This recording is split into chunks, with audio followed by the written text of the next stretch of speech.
Eurodólar em início de semana. Este vídeo não é nenhuma recomendação de investimento, mas sim a partilha de um breve estudo técnico e fundamental com vista ao nosso lema, que é formar e informar. Ora, muito bom dia, bem-vindos a mais um comentário diário ao Eurodólar. Eurodólar continua em queda, continua aqui, mesmo assim, de alguma forma, face aos desenvolvimentos já nas primeiras horas da semana, não com movimentos tão fortes como poderíamos recear. Aliás, como, por exemplo, temos aqui os do preço do petróleo, que vemos este forte gap, este grande gap em alta feito pelo preço do petróleo, que começou logo a semana a negociar acima dos $100, quase a atingir os $120 por barril. Portanto, isto aqui assim, obviamente, com os receios da continuação e do alargamento do conflito no Médio Oriente, que está a originar este tipo de situação. Claro que isso também foi visível no dólar, nem que, como vemos por aqui, o DXY abriu em gap de alta bastante acentuado. Portanto, tudo isto são mais do que razões para, ao fim de contas, continuar a pressionar o euro-dólar, portanto, pressionando o euro. Aqui a impulsão do dólar e, por outro lado, estes elevados preços do petróleo a pressionarem também o euro. Portanto, isso são mais do que razões para continuarmos a ver aqui assim o euro-dólar pressionado. Isso também foi visível neste gap de abertura em baixa, neste caso do euro-dólar, em que os preços tinham, o euro-dólar tinha terminado a semana ligeiramente acima de 1,16, portanto aqui em torno de 1,16, e veio começar a semana aqui à volta dos 1,1530, ou seja, à volta do anterior mínimo do ano, que entretanto já fez um novo mínimo aqui assim nos 1,1507. Claro que os desenvolvimentos aqui assim no fim de semana provocaram toda esta pressão nos mercados. Principalmente, como já vimos, é o petróleo que tem vindo a ser o primeiro a ser impactado. Isto quando o Trump continua a dizer que quer uma rendição incondicional e total do Irão. E por outro lado, no Irão, acabaram de nomear o novo Ayatollah, o filho do anterior, portanto, dando continuidade, digamos, à linha mais dura dentro do Irão, que é aquela que exatamente Donald Trump pretende acabar com. Portanto, a partir daí, a situação, obviamente, que se preparou durante o fim de semana para estas condições de mercado logo no início da semana. Nisto, quando Donald Trump também diz que o preço do petróleo acima dos $100 é um pequeno preço a pagar para a libertação do Irão. Portanto, neste caso, os mercados continuam, de facto, a ver a possibilidade de termos um conflito alargado durante mais tempo. Os preços, tanto como vemos aqui, tanto do petróleo como do dólar, acabaram por recuar, com uma notícia do Financial Times em que diz que os ministros do G7, em conjunto com a Agência Internacional de Energia, estão a preparar, digamos, para fazer uma libertação de fundos estratégicos, de barris de petróleo, das reservas estratégicas, e apontam mesmo que os Estados Unidos estão a pedir uma libertação entre 300 a 400 milhões de barris. Ora, da última vez que isso foi feito foi em 2022, com o início da guerra da Ucrânia, em que libertaram primeiro 62 milhões, depois mais 120 milhões, e isso deu aqui alguma pressão nos preços e ajudou a abrandar. Claro que 300 a 400 milhões, isso vai também abrandar os preços do petróleo, pelo menos temporariamente, mas obviamente que necessita de haver a libertação, digamos, da passagem do Estreito de Hormuz para que as coisas melhorem significativamente, e isso parece para já estar afastado da maneira que o conflito está. Bom, perante isto tudo, o que nós vamos ter provavelmente é a continuação destes dólar a ganhar. No entanto, qualquer notícia de hoje que confirme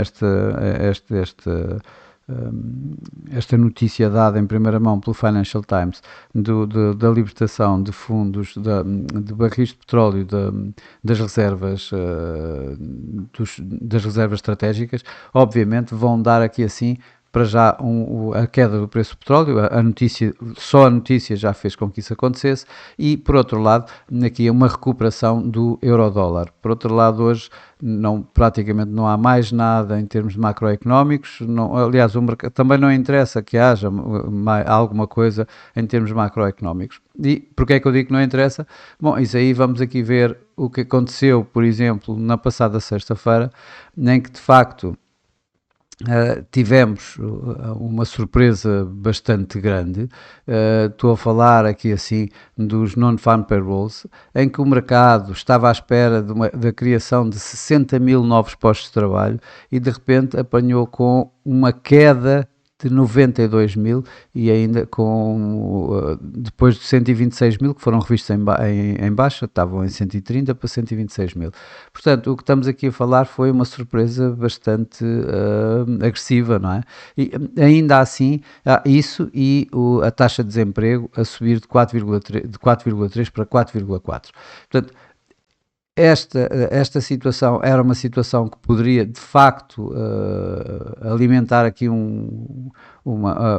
nomeadamente perdas do dólar, onde isto daria de imediato para que os mercados aumentassem as expectativas de fortes cortes de taxa de juros por parte da Reserva Federal, como era o que nós tínhamos andado aqui, era a narrativa aqui há 2 meses atrás, se tanto, e neste momento nada aconteceu. Portanto, se repararmos aqui na passada sexta-feira, praticamente não aconteceu nada, houve aqui uma pequena recuperação aqui destes tais mínimos para voltarmos aqui aos tais 1,16 e não mais do que isso. Portanto, eu não acredito que os dados económicos esta semana também vão ter aqui grande importância, a não ser que alguma coisa se passe nesta frente da guerra.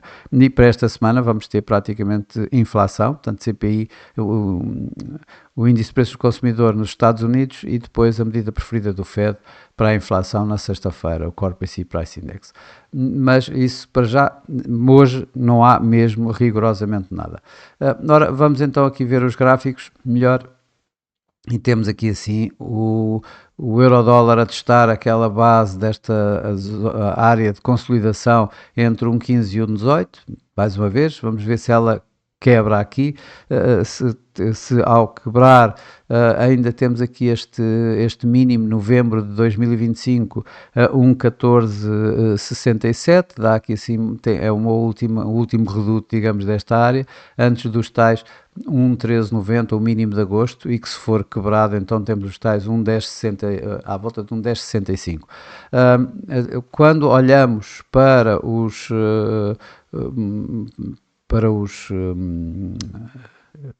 índices de momento, o que nós vemos é, de facto, aqui já o MACD e o RSI a começarem cada vez mais a apontar para a possibilidade de continuarmos com esta tendência descendente, sendo que o RSI está a atingir aquilo que já não acontecia desde o início de 2025, portanto aqui abaixo da linha de 50, a linha do MACD também abaixo da linha de sinal, portanto tudo isto aqui a reforçar a hipótese de continuarmos a ver esta tendência descendente no euro-dólar.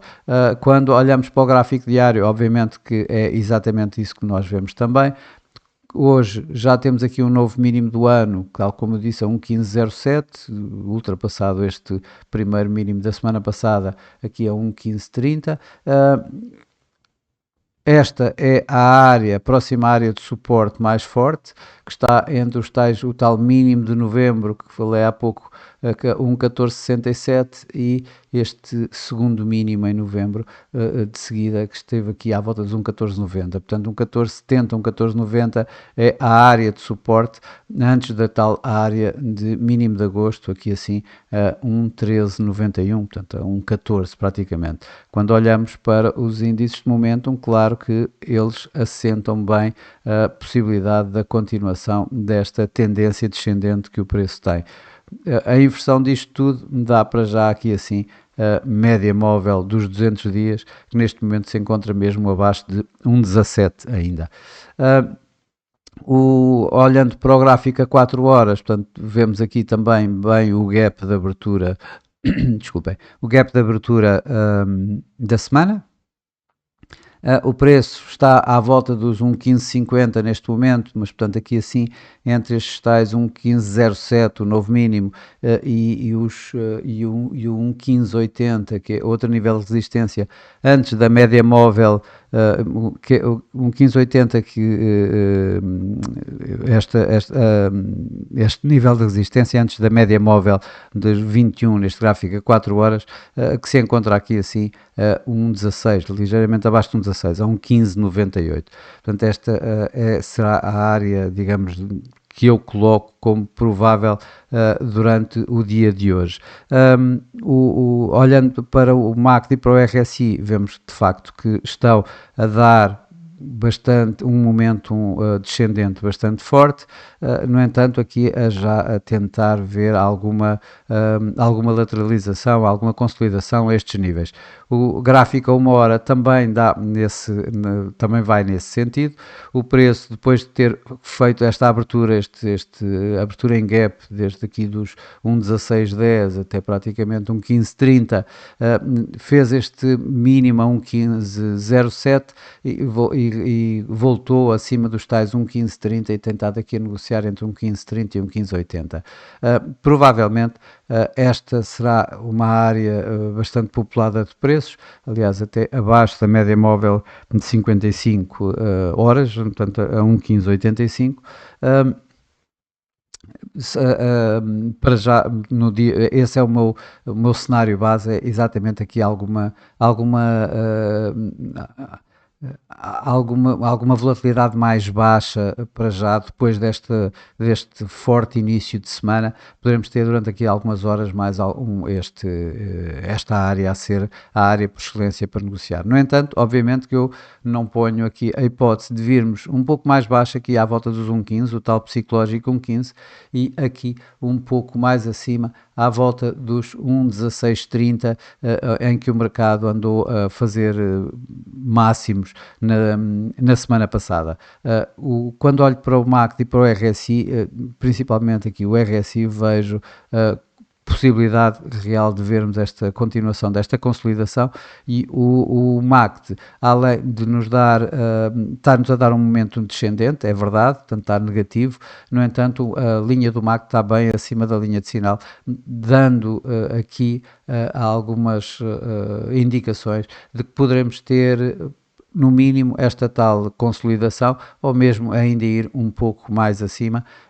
Este é o meu cenário base para, de facto, maior para o dia de hoje. Claro que o quebrar destes 1,15 e destes 1,14, principalmente desta área de suporte forte a 1,1467 a 1,1490, coloca aqui os tais 1,14, neste momento os tais 1,1390, o tal mínimo de agosto que eu tinha referido anteriormente, como a próxima referência e o próximo objetivo. O quebrar desta área aqui assim à volta de 1,1580 poderá levar o preço aqui um pouco mais à volta dos mesmo 1,1630 e quem sabe mesmo os tais, a média móvel dos 200 horas, que está aqui 1,1688. Mas de facto o que eu vejo mais, o meu cenário base é este, é o estar aqui em torno, agarrado aqui aos atuais níveis à volta de 1,1550, e se tiver que escolher, digamos, algum lado hoje, ainda talvez escolha a parte da recuperação do euro-dólar, ou seja, de uma correção destes fortes movimentos que se têm visto nos últimos dias. Bom, para hoje é tudo. Como sabem, isto é apenas a minha forma de ver o mercado, a minha opinião, a forma de eu interpretar os dados e os gráficos, e não mais do que isso, não é nenhuma recomendação de investimento. Para hoje é tudo. Desejo a todos o resto um bom dia, uma boa semana, ótimos negócios, e eu, por mim, estarei por cá amanhã para mais um comentário diário ao Eurodólar. Até lá!